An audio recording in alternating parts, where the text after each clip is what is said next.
Okay, I am here with just about everybody involved in the movie. I think only one cast member missing from Homewrecker, which is making its festival debut at Cinequest on Sunday, March 16th at the Three Below Theater. It's a nice. Since there was actually a line about one of the houses being better than in Magnolia Park. I wanted to open up by saying I know that the struggle to buy a house in LA is real, although two of you, Riley and Daniel, are actually in Chicago right now. So I don't know if I can trust that you're LA people. But which came first? I guess I should turn to Dante, but maybe as producers, someone else might want to weigh in, wanting to talk about the struggle to be a first-time home buyer in this economy, or just saying I really want to do a thriller. Yeah, I mean, the idea was started by me just talking to a lot of people, especially people my age. I feel like everyone's like, "Oh, the economy is bad.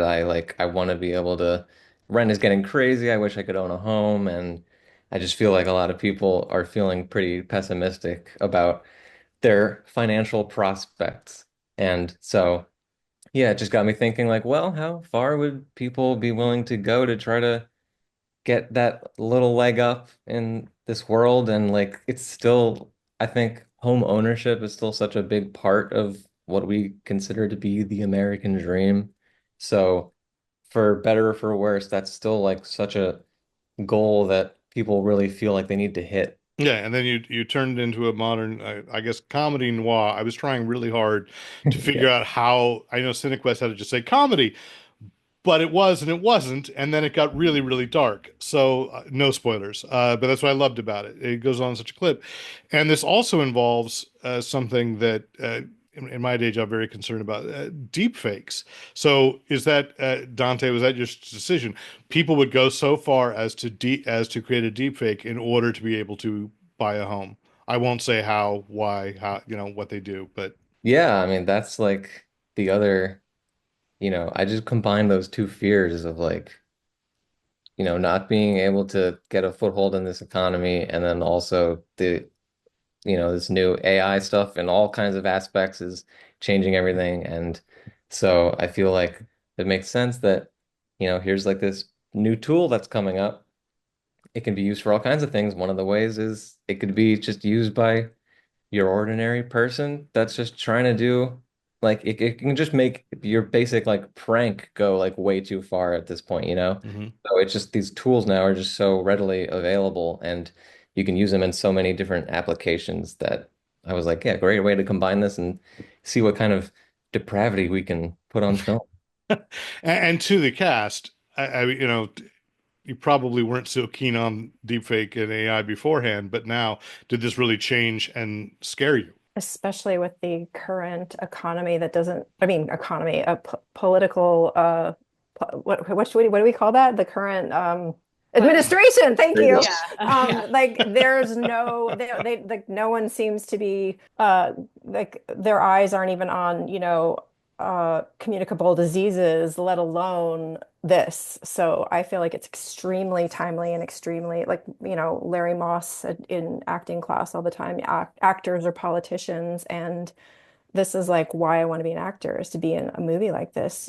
I think it's extremely relevant, extremely important for everybody to be, just, oh, that could happen, you know, like to anybody. So As actors, especially, I mean, just having gone through the SAG strike, a couple of years ago, it's like it's one thing for a high school student to ask AI for help on a paper or whatever, but then that's a slippery slope too. But then suddenly it's like, what does it mean when a deep fake can fully change? It's like, oh, that's not me. It's like I'm not doing it, but we have a technology that you can see a video that is me doing something that I didn't do. And so then what does it mean as an actor? What does it mean as a person? A prank gone wrong. It's like, what does that look like for that technology to hit a level where it's taking away very human work and then to be used in a way that is just so, at least this one can be so inhumane for people is crazy. And that's one of the things I think that drew me to the script initially was the kind of like just that logical progression of the story to the point where like this is a tool now that anybody can use. And it's like, oh, well, I guess we could just do that. And like kind of almost like the casual nature that we find ourselves down the rabbit hole of doing this horrible thing that we don't even realize is horrible. And It's right at your it's fingertips. yeah. And that I think that part is just so grounded in reality. It's this heightened action, but it's deeply realistic. And where is the line? Like, there's an application called Descript that I've been using to edit my own videos. And if I want to change the word or something that I've said, I can just type in the word I wanted to say and have myself say it. Oh, Adria. So where is the line? I haven't actually done that, everyone. So Okay. but I mean, I could. No, but it is so easy, and I think that's the Dante. That's the beauty of the script. I don't think people are aware how easy it is. I know Adobe is about to release a video, text to video deepfake ability through their Creative Cloud, through Firefly. So it's becoming more and more prevalent, and I should hope this film resonates just for that. But also because it's a good movie. So I'm going to get to the fun part of the movie itself. And the first thing I go to Bradley is Tom, the character you play, is a writer of thrillers. And as a household that has gone through, somehow Netflix has like 70,000 Harlan Coben adaptations from all around the world. Does Tom realize he's living the plot of one of his novels? No, I think he's oblivious to it. The way I read it, Tom is a guy who's lost in his own past, still trying to cling on to a couple of good bestsellers and whatnot, just clinging on for dear life that he still has the genius that he once did. Okay. Yeah. So I'm going to turn this out to everybody. In creating your characters, one of the things I loved is it is funny, it is dramatic, suspenseful, but everybody feels very real. How firm a line did you have to create and work to create between absolutely understanding what's driving your characters in the positive, but also there's a lot to judge. I don't think anybody comes off terrifically cleanly. Adria, maybe you, as Jen. Yeah. But everybody else. But I still, I picked him. And I'm so happy you did. Him too, sweetie.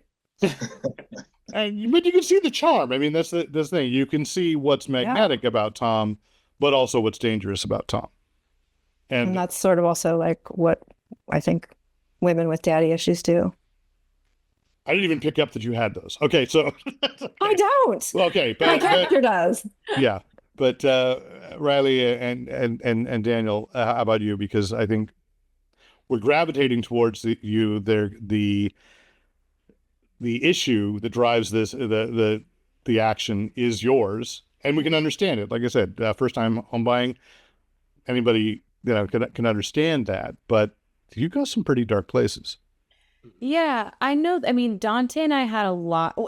Well, first of all, it's like when I read the script, that was something that drew me. Is that it's like, whoa, at every turn that I think like, oh, well, they'll get caught out. Something will happen. It's like, we're just getting deeper and deeper. And something that Dante and I had talked a lot about when we were crafting Megan and the journey of that is that it's like, I can't approach this judging, me as Megan. I can't have that, eagle eye being like what I'm doing is bad.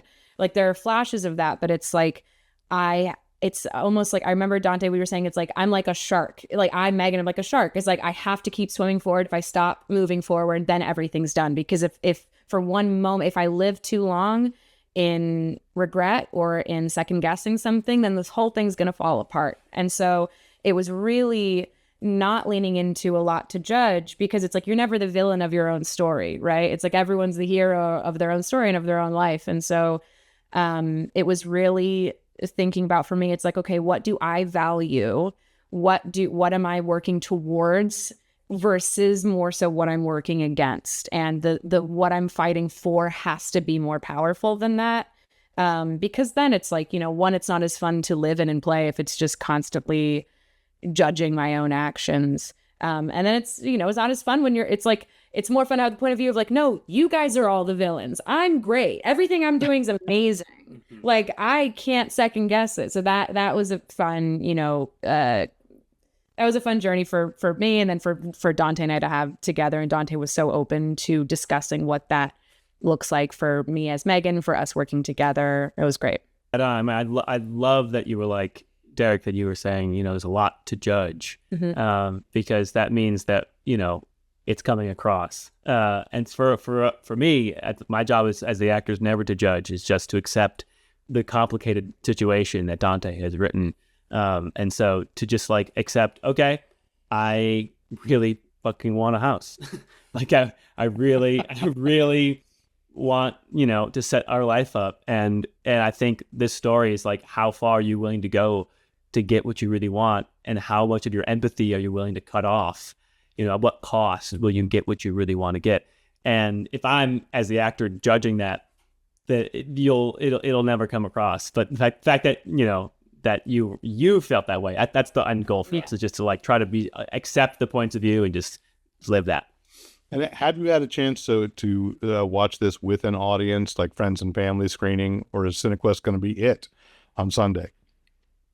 We've done some friends and family feedback screenings along the editing process. But this will be our first time seeing it with a room full of strangers. I'm really excited. I know, me too. Hear the reactions. All right. And, Dante, I want to, again, the focus back, because I think this script is just tremendously, it's so tight, it just clips along, and I didn't trust my own predictions on what was going to happen. There are a couple of moments where like, something worse is going to happen than actually what did, and I wasn't disappointed, but it was just like, wow, I really don't know what's going to happen next. And then, without spoiling, it ends sooner than I thought it would end. So did you consider letting it go further, or were there subplots that you cut out? Because 75 minutes, I think, is what this ended up being. Yeah, I mean, I always wanted it to be super tight, and there wasn't like a lot that we trimmed, but we definitely had discussions about potentially having the story go a little further, but it was always my gut instinct to end it where I ended it, and any sort of addition to that felt ultimately unnecessary. Like I love movies that there's the main story, and as soon as you get to the climax of it, you're done. You can go out on a high note. We don't need to like wrap everything up nicely. And so I just felt like that's it. That's kind of the end of what I'm interested in, and we can think about what could happen after, but it's just not the main point of the story at that point. So just end it. Yeah. Right quick. Well, kudos. I mean, that's what it made it feel like, classic noir. All of a sudden, like, I'm going, yes, this is it. I know it makes me sound very old, but I just go like, I watch a lot of 40s movies right now. I'm on a kick, and I'm like, oh, I wish we could just be this straightforward, get through it, and just end when it ends, when the story truly is over. And that's what you've done. So since I'm not actually going to be at Cinequest, I am going to be asking Michael Rabel, though, how the audiences go, or Adria, report back to me. Somebody tell me, because I'm so excited I wish I could see it with an audience. And this is just such a really great film, and I hope it will show up, in distribution streaming service. Although I'm on a kick of, can we get a Blu-ray? That's what I want with extras, and you're free to use this if that would work. So best of luck on Sunday, and thank you so much for taking some time.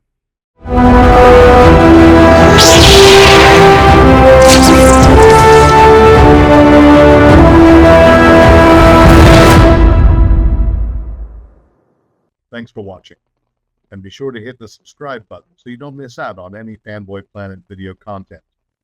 Be sure to visit the Fanboy Planet website for other features and episodes of the Fanboy Planet podcast.